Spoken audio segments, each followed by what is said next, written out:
नमस्कार दोस्तों, संपूर्ण एकेडमी के यूट्यूब चैनल पर आपका बहुत बहुत स्वागत है। दोस्तों, आज अपन एक ऐसे टॉपिक की शुरुआत करने जा रहे हैं जो हमने पहले तो पढ़ा हुआ है, लेकिन आज हम कुछ नए तरीके से इसको पढ़ने की कोशिश करेंगे। क्यों? क्योंकि पहले तो हमने पढ़ा है, लेकिन आज हम क्या नया सीखेंगे इस टॉपिक में। और मैं गारंटी के साथ कह सकता हूँ कि ये वीडियो देखने के बाद आप 5 मिनट में सारे के सारे विराम चिन्हों को याद भी कर लेंगे और जो है उसको किस तरीके से भाषा के अंतर्गत उपयोगिता, किस तरीके से उसको उपयोग किया जाता है, ये भी आप आराम से सीख लेंगे। आप इस वीडियो को अंत तक देखते रहिएगा और मैं गारंटी के साथ मैं आपसे ये दावा करना चाहता हूँ कि इस वीडियो को देखने के बाद आपको किसी अन्य वीडियो को देखने की ज़रूरत नहीं पड़ेगी। चलिए तो शुरुआत करते हैं, लेकिन आगे बढ़ने से पहले मैं आपको कुछ चीज़ें बताना चाहता हूँ जो आपके लिए बहुत इंपॉर्टेंट है।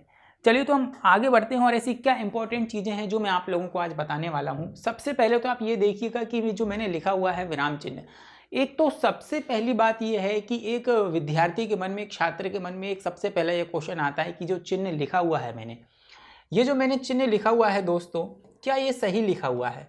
क्या ये जो चिन्ह मैंने लिखा हुआ है, क्या ये सही लिखा हुआ है? एक तो ऐसे आप देखते हैं लिखा हुआ चिन्ह, एक चिन्ह आप जो देखते हैं वो ऐसे लिखा हुआ देखते हैं, और एक चिन्ह जो ऐसा आता है लिखा हुआ, एक ऐसा चिन्ह आप लोगों ने देखा हुआ लिखा हुआ। तो अब बात यह है कि इनमें से सही चिन्ह का जो है मैंने जो लिखा हुआ है उसमें से सही रूप क्या है, हम बात करते हैं। जो मैंने लिखा हुआ है चिन्ह, ये अगर अपन देखें ये व्याकरण की दृष्टि से एकदम सही है। क्यों?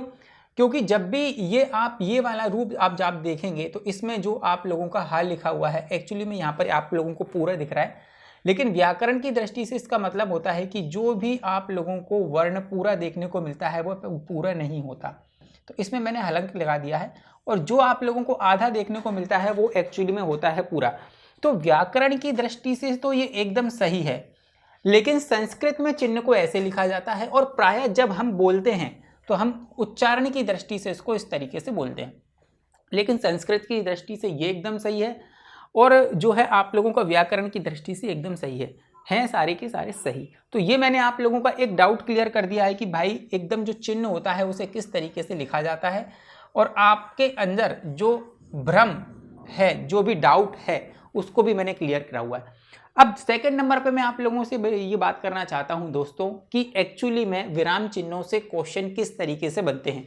विराम चिन्ह वाला जो टॉपिक है उससे 3 तरीके से एग्जामिनर आपके क्वेश्चन बना सकता है। इस वीडियो को आप अंत तक देखते रहना, क्योंकि मैं ये जानता हूं कि एक नया छात्र जो है किस तरीके से उसे पढ़ाया जाए, किस तरीके से उसको चीज़ें समझाई जाएं कि वह एक टॉपिक को बहुत अच्छी तरीके से विस्तार पूर्वक समझ भी सके, और उस टॉपिक से बनने वाले क्वेश्चन एग्जाम में किस तरीके से आएंगे ये भी उसके दिमाग में जो है एकदम क्लियर वो हो सके, है ना। कहने का मेरा मतलब यही है कि भैया एक नया छात्र है तो किस किस तरीके से उसको जो है पढ़ाया जाए जिससे उसका जो है पूरा चैप्टर क्लियर हो जाए, और बनने वाले क्वेश्चन किस तरीके से आते हैं ये भी उसको क्लियर हो जाए।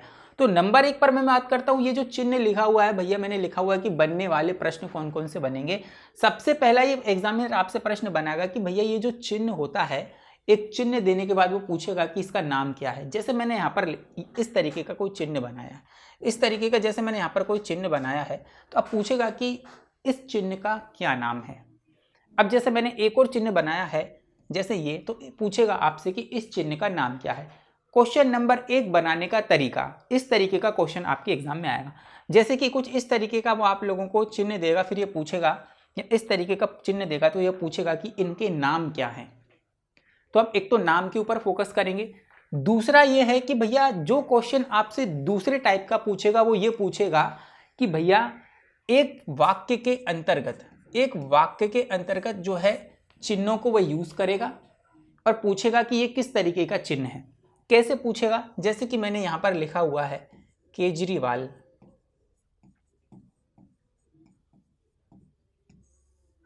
भला आदमी है, व्यक्ति है। जैसे मैंने यहां पर लिखा हुआ है कि केजरीवाल जो है एक भला व्यक्ति है, इसमें वो पूछेगा कि इसमें किस तरीके के चिन्ह का उपयोग किया गया है। तो हमें पता है कि भाई यहां पर जो है आप लोगों का पूर्ण विराम का प्रयोग किया गया है। तो क्वेश्चन नंबर जो आप लोगों का टाइप है वो यही है कि एक वाक्य में वो प्रयुक्त चिन्हों का हमसे पूछेगा कि इसमें किस किस तरीके के चिन्हों का उपयोग किया गया है। सपोज हम ये कहते हैं कि हम दूसरा एग्जाम्पल देखते हैं और ये कहते हैं भाई कि भैया एक एग्जाम्पल मैं आपके सामने लिख रहा हूँ, जैसे कि राम सीता लक्ष्मण वन गए। अब इसमें पूछेगा कि भैया इसमें किन किन जो है विराम चिन्हों का यूज किया गया है। तो क्वेश्चन बनाने की प्रकृति ये दूसरे नंबर की थी। तीसरे नंबर की प्रकृति क्या है उसकी ये बताना चाहता हूं कि भैया तीसरे नंबर पर वो किस तरीके से क्वेश्चन बना सकता है आपसे, ये आप लोगों को पता होना चाहिए। देखो हम एक चैप्टर पढ़ते तो हैं, लेकिन होता क्या है कि हमें उनसे बनने वाले क्वेश्चन किस तरीके से बनेंगे ये पता नहीं होता। एक नए बच्चे के प्रोस्पेक्टस मैं आप लोगों को बताना चाहता हूँ कि हर बच्चा उसको सीख सके, बनने वाले क्वेश्चन उसको सीख सके। चैप्टर हम पढ़ लेते हैं लेकिन क्वेश्चन कैसे बनेंगे हमें ये नहीं पता। तीसरे नंबर पर वो पूछ सकता है वाक्य में कैसे प्रयोग होंगे। एक वाक्य आप लोगों को दे देगा, उसमें पूछेगा कि इसमें क्या त्रुटि है, क्या ये सही लगाया गया है या गलत लगाया गया है। तो मोस्टली 3 तरीके से वो पूछता है आप लोगों से कि क्वेश्चन किस तरीके से विराम चिन्हों के अंतर्गत आते हैं। 3 तरीके से क्वेश्चन वो बना सकता है। अब हम आगे चलते हैं। मैंने आपसे कहा कि भैया जो विराम चिन्ह जो हैं आप लोगों के, जो आप लोगों का विराम चिन्ह है, तो विराम का जो शाब्दिक अर्थ है दोस्तों वो है आप लोगों का ठहराव। जो शाब्दिक अर्थ है ना वो है ठहराव। हमसे ये क्वेश्चन भी वो बना सकता है।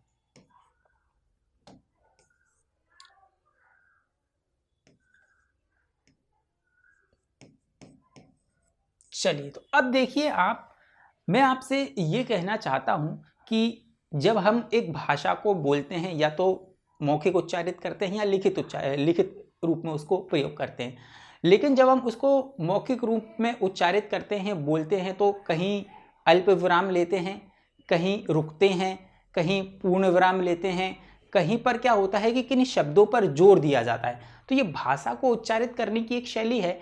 और जैसे ही हम भाषा को लिखित रूप में लिखते हैं, जैसे ही हम भाषा का प्रयोग लिखित रूप में करते हैं, तो भी क्या होता है कि हमें अपनी भाषा को, हमें अपने विचारों को जो हम व्यक्त कर रहे हैं उनको स्पष्ट तरीके से समझाने के लिए दोस्तों हम विराम चिन्हों का उपयोग करते हैं। लेकिन अब दिक्कत यह है कि इसकी उपयोगिता क्यों है।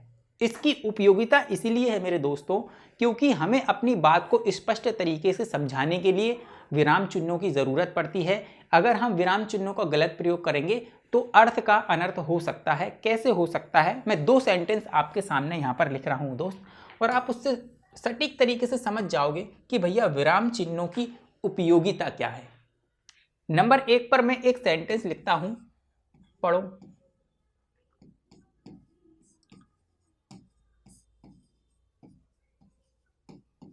मैंने ये एक सेंटेंस लिखा हुआ है और एक और सेंटेंस लिखा हुआ है।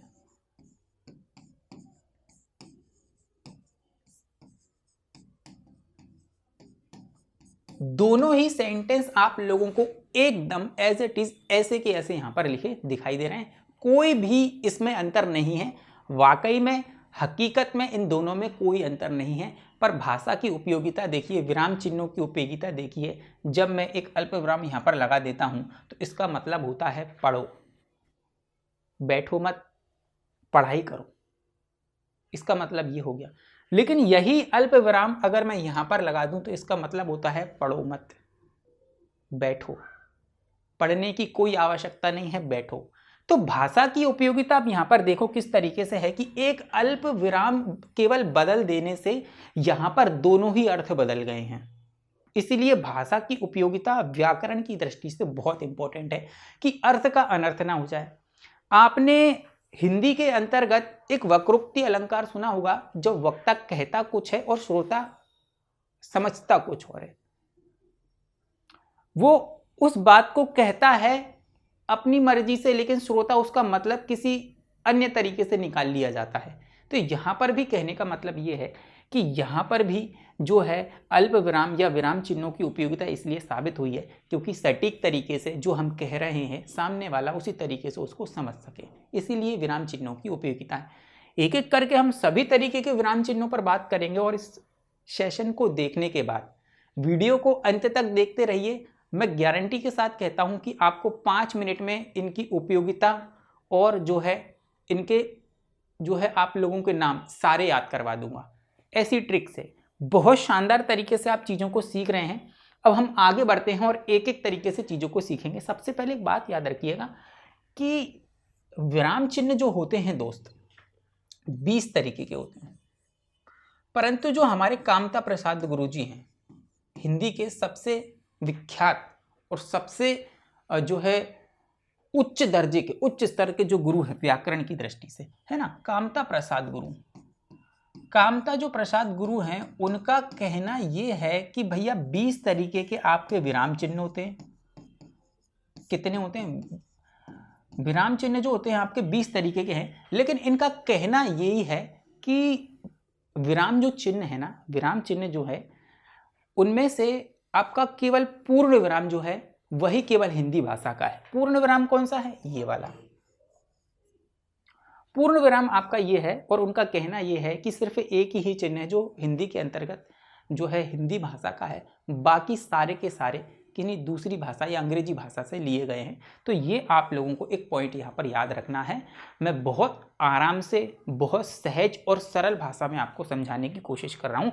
अब हम आगे बढ़ते हैं और एक एक करके हम चीज़ों को समझेंगे, बहुत विस्तार से भी समझेंगे, सरल भाषा में भी समझेंगे, आपको 100% तरीके से समझ में आएगा। सबसे पहला मैं आपको बताना चाहता हूँ कि भैया ये जो आप लोगों का विराम चिन्ह है, ये आप लोगों का जो विराम चिन्ह है दोस्त, ये इसको हम कहते हैं पूर्ण विराम। इसको हम क्या कहते हैं? पूर्ण विराम कहते हैं दोस्त। अब ये समझिएगा कि पूर्ण विराम और एक्सक्लेरेटी जो आप लोगों का साइन है उसमें डिफरेंस क्या है। कभी कभी हम क्या करते हैं, मैं एक सेंटेंस लिखता हूं आपके सामने, जैसे कि मैंने कहा कि मोहन बाजार जाता है, और मैंने ये आप लोगों का ये चिन्ह लगा दिया। आपका क्या है? चिन्ह लगा दिया। परंतु ये ग्रामेटिकल दृष्टि से बिल्कुल ही गलत है। क्यों? क्योंकि पूर्ण विराम ये होता है, ना कि ये होता है। इसको हम विस्मयादि बोधक स्क्लेरिटी जो है साइन कहते हैं इंग्लिश में, ये अलग है। और पूर्ण विराम ये है। पूर्ण विराम जिसे हम पाई के रूप में भी जानते हैं, जिसे हम पाई कहते हैं दोस्त, तो जिसके नीचे बिंदु नहीं आएगी वही आप लोगों का पूर्ण विराम है, और जिसके नीचे बिंदी आएगी वो आपका जो है विस्मयादि बोधक चिन्ह होता है। तो ये बातें मैं छोटी छोटी आप लोगों को बता रहा हूँ।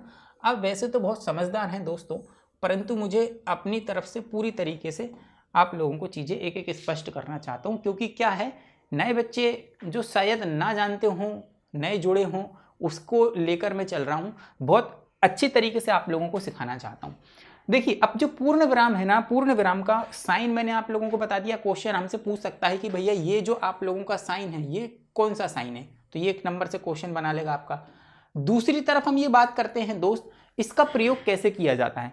इसका प्रयोग कैसे किया जाता है? जब हम अपनी बात को पूरी तरीके से स्पष्ट तरीके से कहकर समाप्त कर देते हैं, एक सेंटेंस एक पूर्ण भाव को लिए हुए चीज, मतलब कि अपने आप को व्यक्त कर देता है, समाप्त कर देता है, तो वहां पर क्या किया जाता है? आपका पूर्ण विराम लगाया जाता है। जैसे मैंने यहां पर एक साधारण वाक्य लिखा है, जैसे मैंने लिखा हुआ है कि निखिल पढ़ता है,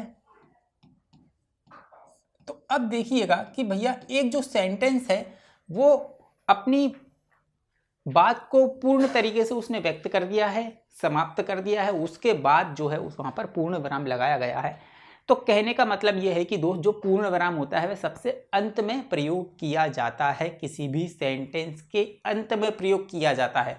दूसरी बात, संयुक्त और मिश्रित वाक्य जो होते हैं उनके बाद में भी प्रयोग किया जाता है। कैसे प्रयोग किया जाता है अब ये समझिएगा।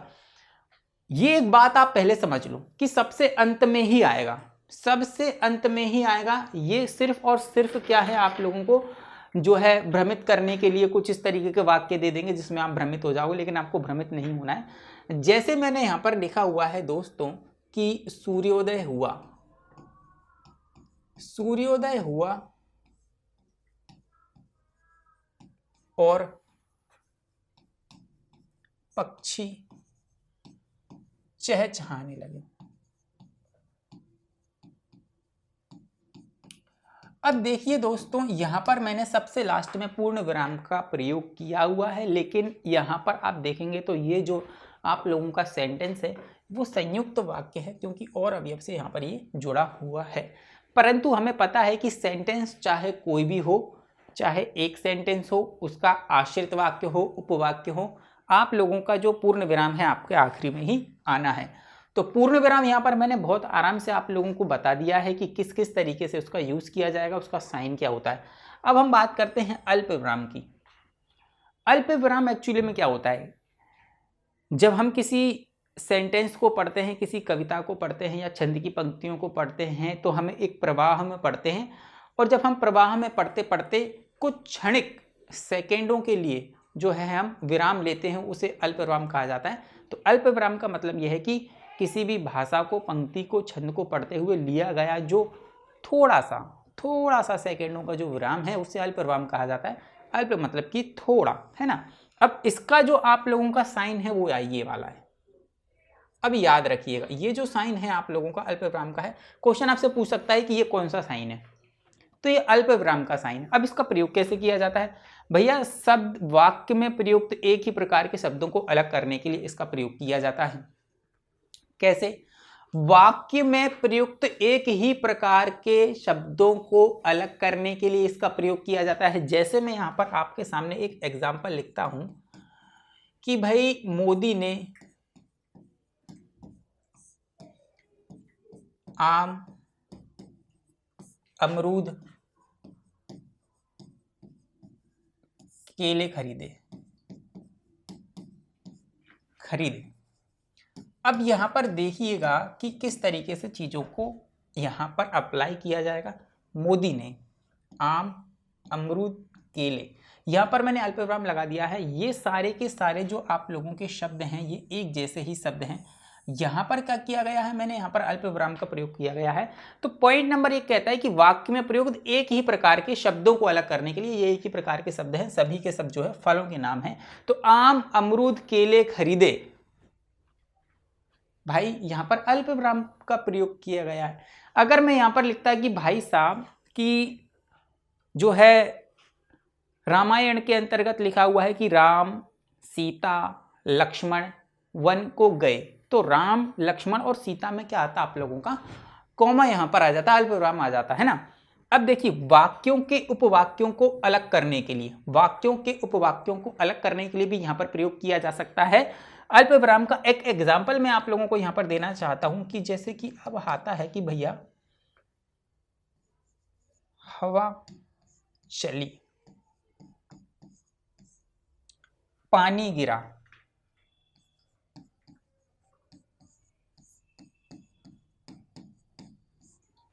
हवा चली, पानी गिरा, फिर आता है आपका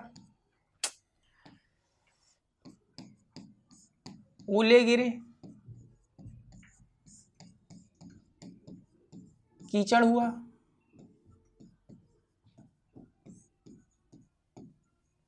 अब देखिए यहां पर मैं आप लोगों से ये कहना चाहता हूं कि यहां पर हम हवा को हटा के थोड़ा सा आंधी कर लेते हैं तो सही रहेगा।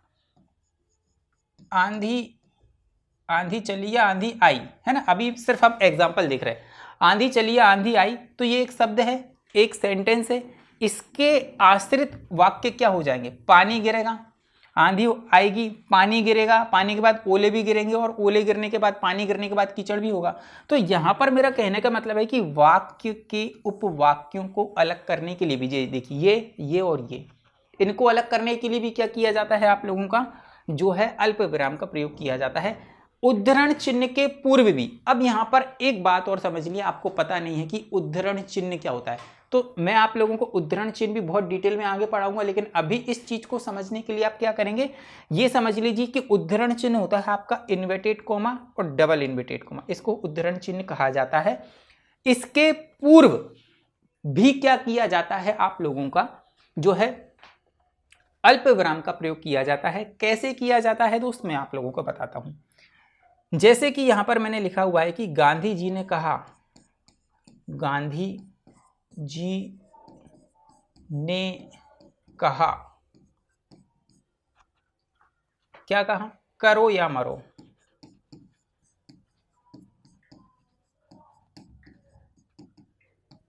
तो कहा के बाद क्या आएगा? आपका अल्प विराम आएगा। उद्धरण चिन्ह के पहले, उद्धरण चिन्ह के पूर्व, ये आप लोगों के उद्धरण चिन्ह है, इन्वर्टेड कॉमा है, उसके पूर्व मैंने क्या कहा कि लिखा हुआ है कि उद्धरण चिन्ह के पूर्व भी क्या किया जाता है? आप लोगों का अल्प विराम का प्रयोग किया जाता है।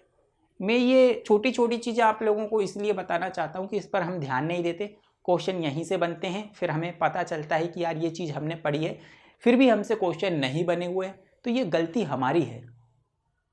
तो क्या है? ये गलती हमारी है कि हम छोटी छोटी बातों को इग्नोर कर देते हैं और जो चीज़ें होती हैं स्किप करके उनको आगे बढ़ जाते हैं, लेकिन हमें ऐसा नहीं करना है।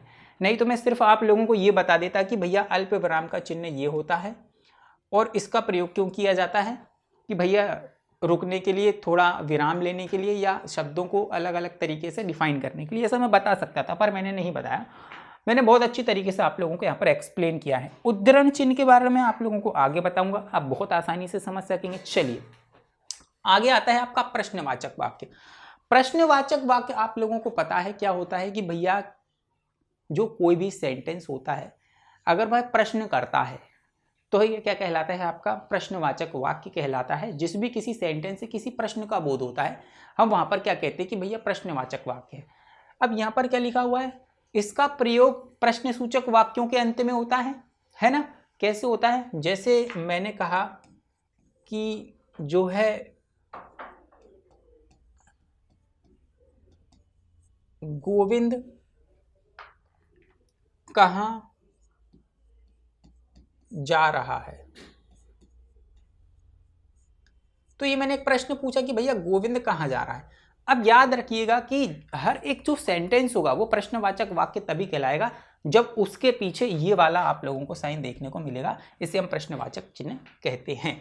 तो यहाँ पर मैंने कहा कि भैया ऐसा सेंटेंस जो प्रश्न का बोध कराते हैं। मैंने कहा कि भैया गोविंद कहाँ जा रहा है, आप कहोगे भैया मार्केट जा रहा है, सब्जी लेने जा रहा है, जिम जा रहा है, पढ़ने जा रहा है, गर्लफ्रेंड से मिलने जा रहा है, कहीं पे भी जा रहा है, वॉटेवर, है ना?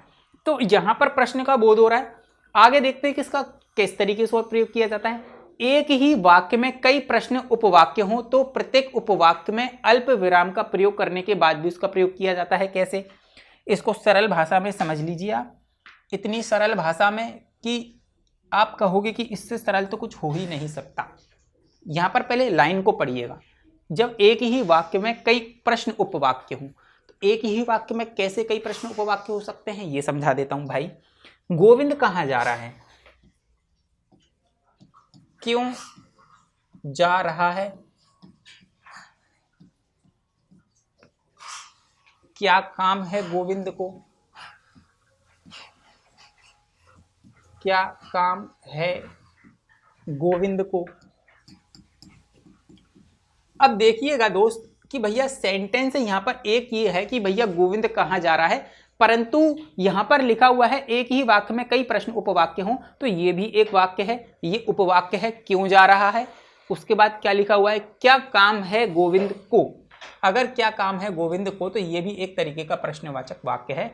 लेकिन हमें ये देखना है कि क्या लिखा हुआ है, जब एक ही वाक्य में कई प्रश्न उपवाक्य हों तो प्रत्येक उपवाक्य में अल्प विराम के प्रयोग करने के बाद, तो यहाँ पर अल्प विराम का प्रयोग होगा, यहाँ पर भी अल्प विराम का प्रयोग होगा और यहाँ पर भी अल्प विराम का आप लोगों का प्रयोग होगा।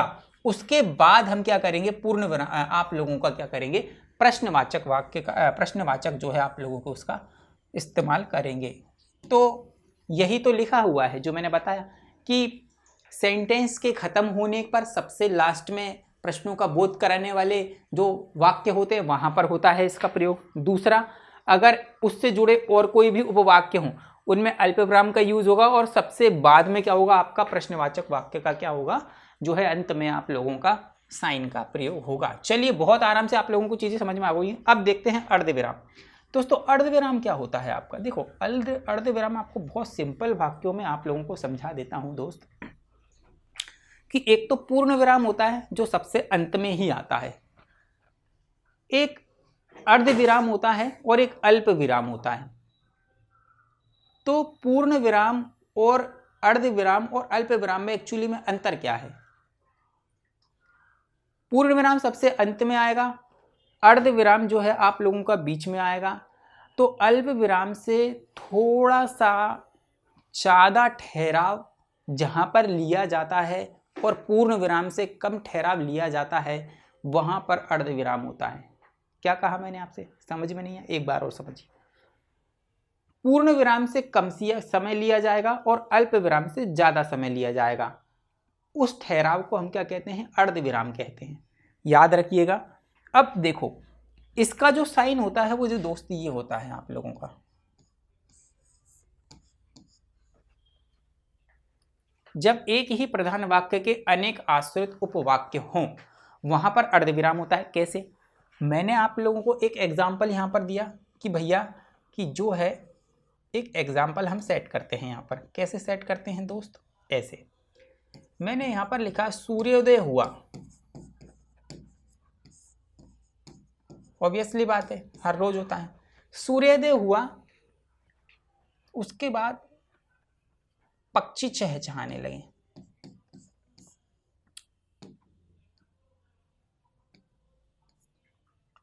पक्षी चहचहाने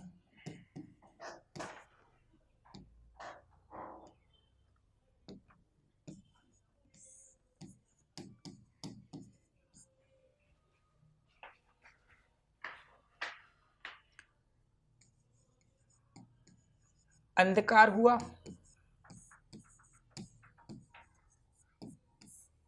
ये देखिए भाई साहब, आप देखिए, मैंने ये कहा कि भैया कि सूर्योदय हुआ, अच्छी बात है, एक सेंटेंस है। इसके डिपेंडेंट जो है आप लोगों के एक ही वाक्य के अनेक आश्रित उपवाक्य।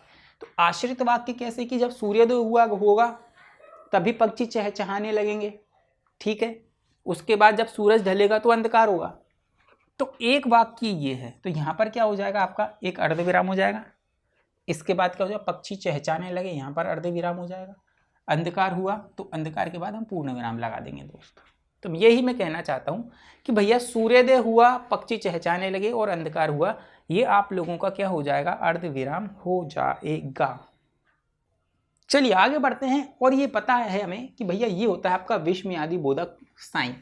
कौन सा होता है दोस्त? ये विस्मयादि बोधक साइन होता है, जो मैंने सबसे पहले आपको पूर्ण विराम के चिन्ह के साथ में बताया था।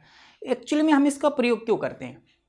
हम इसका प्रयोग इसलिए करते हैं कि इंसान जो है अपनी भावनाओं को व्यक्त करता है, प्रकट करता है। कैसे प्रकट करता है? कि जब वह खुश होता है तो कहता है वाह, वेल डन, शाबाश। जब हम अच्छे नंबर लेकर आते हैं एग्जामों में तो पिताजी खुश होते हैं, घर वाले खुश होते हैं, माताजी खुश होती हैं, कहते हैं कि शाबाश, हमें तुम पर गर्व है, कहा जाता है। और जो है हम फेल हो जाते हैं, हम अच्छे नंबर नहीं आते, तो हमारी भयंकर तरीके से कुटाई की जाती है। कैसे कुटाई की जाती है?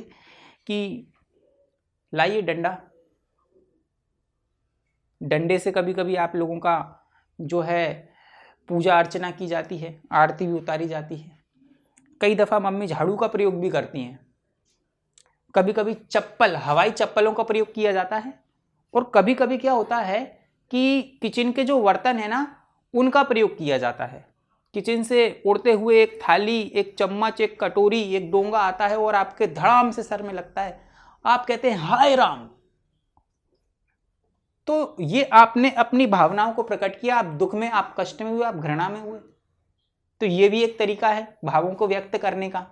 जब हम संबोधन करते हैं, संबोधन जब हम करते हैं तो जब जैसे किसी की नई शादी होती है और वाइफ कहती है अजी सुनते हो, चाय पियोगे क्या? तो धीरे से आवाज आती है, हाँ जी बनाई है क्या? ये संबोधन है एक तरीके का। तो मनुष्य एक सामाजिक प्राणी है। अपने भावों को प्रकट करने के लिए, चाहे वह शोक में हो, घृणा में हो, उत्साह में हो या फिर दुखी हो, तो इस सभी चीजों को व्यक्त करने के लिए एक एक्सक्लेमेटरी, आपका विस्मयादि बोधक चिन्ह का प्रयोग किया जाता है। जैसे कि लिखा हुआ है वाह। जब हम कहते हैं ना वाह क्या बात है,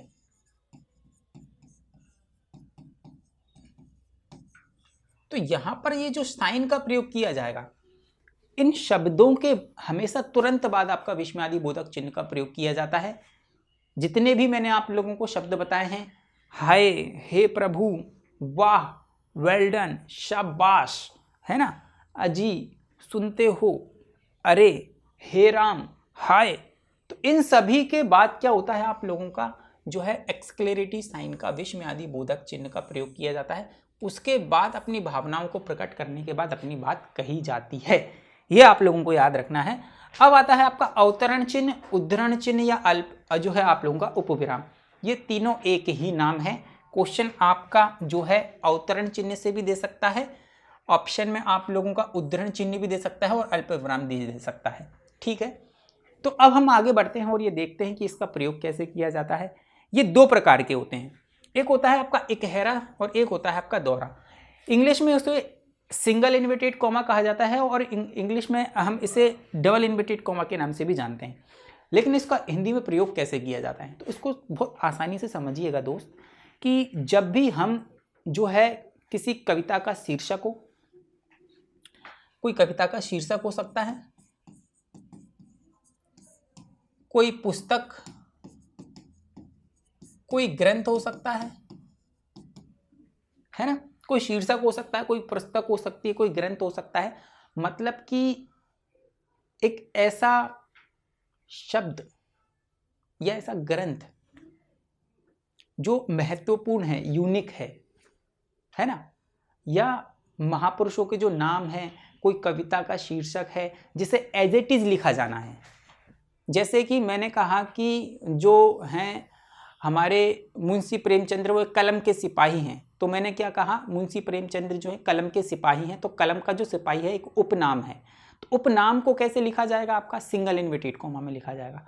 महाभारत लिखी जाएगी या रामायण लिखी जाएगी या कोई अन्य पुस्तक लिखा जाएगा या किसी भी कविता का शीर्षक लिखा जाएगा, तो वह सिंगल इन्वर्टेड कॉमा में प्रयोग किया जाता है। इसे याद रखिएगा कि कोई शीर्षक हो, पुस्तक हो, ग्रंथ हो या फिर उपनाम हो, उन्हें शब्द मतलब कि जो है जैसा ज्यों के त्यों, कि हम कह सकते हैं ज्यों के त्यों अगर हम कहें उन्हें इस तरीके से लिखा जाए, जैसा है वैसा ही लिखा जाए, ज्यों का त्यों लिखा जाए, तो दोस्तों मेरी बात सुनिएगा, वहां पर इन्वर्टेड होगा कॉमा सिंगल वाला, इकहरा वाला। कब कोई उपनाम हो, कोई पुस्तक हो या किसी कविता का शीर्षक हो जिसे ज्यों का त्यों लिखा जाना हो, वहां पर सिंगल इन्वर्टेड कॉमा होगा। परंतु हम दोहरे इन्वर्टेड कॉमा की जब बात करते हैं तो इस बात को समझिएगा कि किन्हीं वाक्यों को, किन्हीं कोटेशन को एज इट इज लिखने के लिए किसी महापुरुषों ने कोई नारे दिए हैं। जैसे गांधी जी ने कहा करो या मरो का नारा दिया है, तो करो या मरो का नारा गांधी जी ने दिया, उसको सशब्द लिखने के लिए। जैसे महावीर ने कहा है अहिंसा परमो धर्मा, जैसे कि जो है महावीर ने कहा है अहिंसा परमो धर्मा,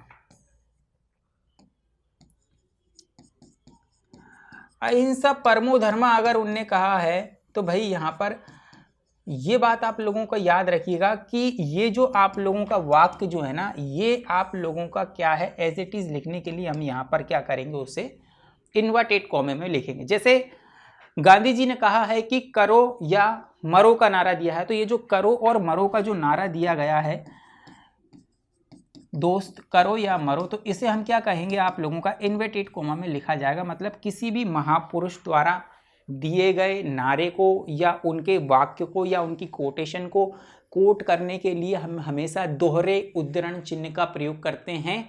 ये आप लोग याद रखिएगा। लेकिन कभी किसी कविता का शीर्षक हो, किन्हीं कवियों के उपनाम हो, या फिर आप उन लोगों का क्या हो, किसी ग्रंथ या पुस्तक को उपनाम हो, उनके शीर्षक हो दोस्त, तो वहाँ पर शब्द को कोट करने के लिए इकहरे का यूज़ करेंगे और वाक्य को कोट करने के लिए हम दोहरे उद्धरण चिन्ह का प्रयोग करते हैं। ये आप लोग समझ गए होंगे। चलिए हम आगे बढ़ते हैं। चलिए अगला है हमारा भैया संयोजक चिन्ह। क्या होता है भैया संयोजक चिन्ह या योजक चिन्ह, है ना, सॉरी आप लोगों का योजक चिन्ह ये होता है, आपने कई बार देखा होगा, ये हम क्या होता है, ये योजक चिन्ह होता है। तो योजक चिन्ह का प्रयोग कैसे करते हैं हम, कि दो शब्दों को जोड़ने के लिए, या आपने तत्पुरुष समास देखा होगा या द्वंद्व समास देखा होगा, वहां पर आपने कई दफा किताबों को पढ़ते समय दो शब्दों के बीच में इस तरीके का साइन देखा होगा, उसे हम योजक चिन्ह कहते हैं। क्वेश्चन पूछ सकता है इस चिन्ह को क्या कहते हैं, तो योजक चिन्ह कहा जाता है। आगे देखिएगा, दो शब्दों को जोड़ने के लिए, जैसे कि मैंने यहां पर लिख दिया पाप पुण्य, तो पाप पुण्य के बीच में आप हमेशा क्या करते हो, इस तरीके का योजक चिन्ह देखते हो। आपने द्वंद्व समास पढ़ा होगा, वहां पर लिखा रहता है दिन रात, है ना, पाप पुण्य, राजा रंक, है ना। तो इस तरीके के साइन देखे होंगे आप लोगों ने, है ना। तो यहां पर हमेशा दो शब्दों के बीच में उनको जोड़ने के लिए हम क्या करते हैं, आप लोगों का योजक चिन्ह का उपयोग करते हैं। आगे ये मैंने लिखा हुआ है आप लोगों का तत्पुरुष या द्वंद्व समास में इसका प्रयोग किया जाता है। दूसरा, पुनरुक्त शब्दों को, मतलब कि जब शब्दों की आवृत्ति हो रही हो तब भी याद किया जाता है, इसको लगाया जाता है। जैसे कि एक समान शब्द, जैसे लिखा हुआ है धीरे धीरे, जैसे लिखा हुआ है धीरे धीरे में क्या किया जाएगा, इसका प्रयोग किया जाएगा, इस वाले योजक चिन्ह का प्रयोग किया जाएगा, ठीक है। जैसे लिखा हुआ है पास पास, यह लिखा हुआ है दूर दूर, तो किसका प्रयोग किया जाएगा। जैसे लिखा हुआ है डाल डाल, लिखा हुआ है पात पात, तो जो रिपीटेशन वाले जो शब्द होते हैं वहां पर भी इनका प्रयोग किया जाता है। अब हमसे पूछेगा भैया कहाँ कहाँ प्रयोग किया जाता है, तो हम बता देंगे यहाँ यहाँ प्रयोग किया जाता है। चलिए यहाँ तक चीजें समझ में आ गई। अब आता है आपका हंस पद चिन्ह, ये एग्जाम में बहुत बार आता है। इसका साइन ये रहा, इसका प्रयोग कहाँ किया जाता है, किसी शब्द, किसी सेंटेंस को लिखते समय, किसी वाक्य को लिखते समय, चाहे गद्य हो या पद्य हो या छंद की पंक्तियां हो या काव्य हो, कोई भी चीज हो, हम जब लिखते हैं तो क्या होता है, जल्दबाजी में हम कुछ शब्दों को बीच में छोड़ देते हैं। जैसे कि मैंने लिखा हुआ है राहुल गांधी को कल जाना है। अब मैं यहां पर क्या लिखना भूल गया, इंदौर। राहुल गांधी को कल जाना है, यहां पर मैं क्या लिखना भूल गया, इंदौर। तो मैं क्या करूंगा, इस तरीके का एक साइन बनाऊंगा और उसके ऊपर क्या लिख दूंगा, इंदौर। इसे हम क्या कहते हैं दोस्त, हंस पद चिन्ह कहते हैं। जब हम किसी शब्दों को लिखते समय, सेंटेंस को लिखते समय, गद्य हो पद्य हो कुछ भी लिख रहे हो, हम क्या करते हैं, कोई चीज़ भूल जाते हैं बीच में, फिर हमें याद आती है तो फिर हम क्या करते हैं, इस तरीके का साइन का प्रयोग करके उसे को ऊपर लिख देते हैं। इसे हम कहते हैं हंस पद चिन्ह। ये क्वेश्चन बहुत इंपॉर्टेंट है, आता है आप लोगों को। चलिए आगे बढ़ते हैं भाई। और क्या है इस खजाने के अंतर्गत, और इस खजाने के अंतर्गत बहुत सारी चीज़ें हैं जो आप लोगों को बहुत शानदार तरीके से सिखा दूंगा। चलिए अब आता है आपका संक्षेपण या लाघव चिन्ह। लाघव चिन्ह जो होता है दोस्त, उसका जो साइन होता है इस तरीके का होता है, एक बिंदु आप लोगों को देखने को मिलेगी। इसका प्रयोग किया जाता है संक्षेपण करने के लिए, किया जाता है किसी भी चीज का, शब्दों का, बड़े बड़े जो शब्द लिखे होते हैं उनका संक्षेपण करने के लिए क्या किया जाता है, लाघव चिन्ह का प्रयोग किया जाता है। और मैं ये आप लोगों को गारंटी से कह सकता हूं कि आप दिन भर में 2-4 बार तो इसका प्रयोग कर ही लेते होंगे। अगर आप लिखते हैं, पढ़ते हैं, पढ़ाई करते हैं, होमवर्क करते हैं, कुछ भी करते हैं, तो आप इसका प्रयोग कर सकते हैं दोस्तों। कैसे, आप लोगों को इसका प्रयोग करना जरूर आता है, लेकिन मैं ये मान सकता हूं कि कई विद्यार्थियों, लोगों को ये नहीं पता है कि इसका नाम क्या है और हम इसका यूज क्यों करते हैं। तो मैं बताता हूं आपको। जैसे मैंने यहां पर लिखा हुआ है संयुक्त राष्ट्र संघ, इसको हम शॉर्ट फॉर्म में लिखने के लिए क्या कर सकते हैं भैया, कि हम ऐसा भी लिख सकते हैं। चलो हम शॉर्ट फॉर्म में लिख देते हैं कभी कभी चीजों को, तो ये होता है लाघव चिन्ह। अब जैसे कि कभी कभी आप लोगों ने लिखा हुआ है डॉक्टर, आप ऐसे लिखते हो, संक्षिप्त कर देते हो। प्रोफेसर आप कैसे लिखते हो, ऐसे लिख देते हो, इसको संक्षेप कर देता हूं। तो बड़े बड़े शब्दों को संक्षेपण करने के लिए उनके आगे लाघव चिन्ह का प्रयोग किया जाता है। जैसे आप अधिकतर आप लोगों को अंतरराष्ट्रीय लिखना है तो आप क्या करते हो, इस तरीके से आ और रा लिख के क्या कर देते हो, लाघव चिन्ह का यूज कर देते हो। इसे हम क्या कहते हैं भैया, लाघव चिन्ह कहते हैं, जिसमें आपको ये पता है कि भैया बड़े शब्दों को शॉर्ट फॉर्म में लिखने के लिए हम क्या करते हैं, लाघव चिन्ह का प्रयोग करते हैं। चलिए तुल्यता या समता सूचक। तुल्यता और समता सूचक क्या है भाई? भाई किसी भी चीज़ों को बराबर करने के लिए या इक्वल करने के लिए, समान करने के लिए इसका प्रयोग किया जाता है। जनरली इसका जो साइन होता है बराबर का साइन होता है। जैसे मैंने कहा कि 1 किलो 1 kg मैंने लिखा हुआ है रुई और 1 kg लिखा हुआ है मैंने कपड़ा। तो इनकी मैंने क्या कर दी है भैया, आपको इनका वजन सेम कर दिया है, मात्रा सेम कर दी है, क्योंकि यहाँ पर दोनों की मात्रा जो है एकदम समान है, इसलिए मैंने क्या कर दिया है आप लोगों का जो है इसको समान कर दिया है। जैसे कि मैंने यहाँ पर लिखा हुआ है 5 का स्क्वायर बराबर 25, तो 5 का स्क्वायर भी 25 होता है और यहाँ पर भी 25 लिखा हुआ है, तो ये क्या हो जाएगा आपका समान हो जाएंगे। अब जैसे कि यहाँ पर मैंने क्या लिखा हुआ है और आप लोगों का कोई भी हो सकती है चीज़ जिसको समान कर दिया जाए। अब जैसे कि मैंने यहाँ पर लिखा हुआ है रवि बराबर सूर्य, तो भैया ये पर्यायवाची हैं, दोनों समान हैं, ठीक है। तो तुल्यता या समता सूचक जो है करने के लिए आप लोगों को बराबर के चिन्ह का प्रयोग किया जाता है। आगे बढ़ते हैं दोस्त, और क्या है इस खजाने में, और बहुत कुछ है दोस्त खजाने में। अब लिखा इतिश्री या समाप्ति चिन्ह। जब आप लोग किसी अध्याय को पढ़ लेते हैं पूरा, तो सबसे अंत में या किताबों के सबसे लास्ट वाले पन्ने पर आपको क्या देखने को मिलेगा, इस तरीके का साइन आप लोगों को देखने को मिलेगा। देखने को मिलता है, आप देखिएगा, मिलता है कभी कभी, बहुत सी किताबों में मिलेगा। किसी भी अध्याय की समाप्ति पर, किसी भी बुक की समाप्ति पर सबसे लास्ट में जब वह खत्म हो जाती है पूर्वी, तो उसे इतिश्री का चिन्ह कहा जाता है। ये आप लोगों का जो सबसे लास्ट में प्रयोग किया जाता है इतिश्री का चिन्ह होता है, ये आप लोगों को ध्यान रखना। विकल्प या विकल्प चिन्ह, अथवा का चिन्ह, विकल्प का चिन्ह, जब किसी हमें किन्हीं दो चीजों में से एक को चुनना होता है तो उस चीज का किसका प्रयोग किया जाता है, इसका प्रयोग किया जाता है। आपको विकल्प का प्रयोग किया जाता है। कैसे किया जाता है दोस्त, मैं बताता हूं आप लोगों को। जैसे कि मैंने यहां पर लिखा हुआ है कि या तो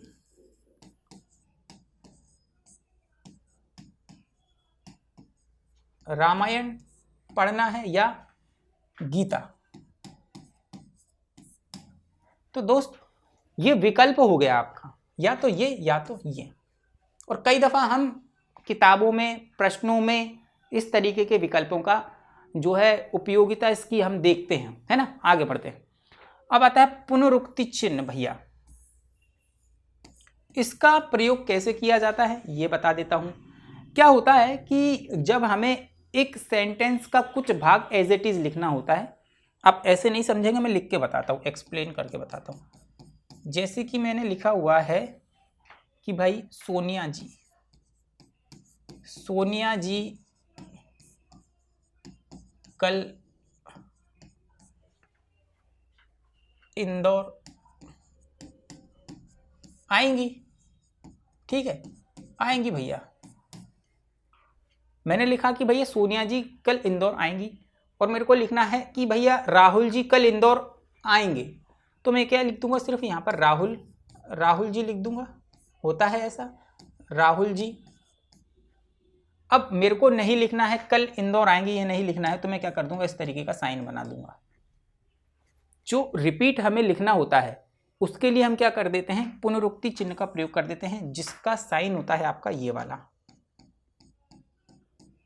इसको आप याद रख देखिएगा, इसको पुनरुक्ति साइन कहते हैं। चलिए अब आगे बढ़ते हैं दोस्त। विवरण चिन्ह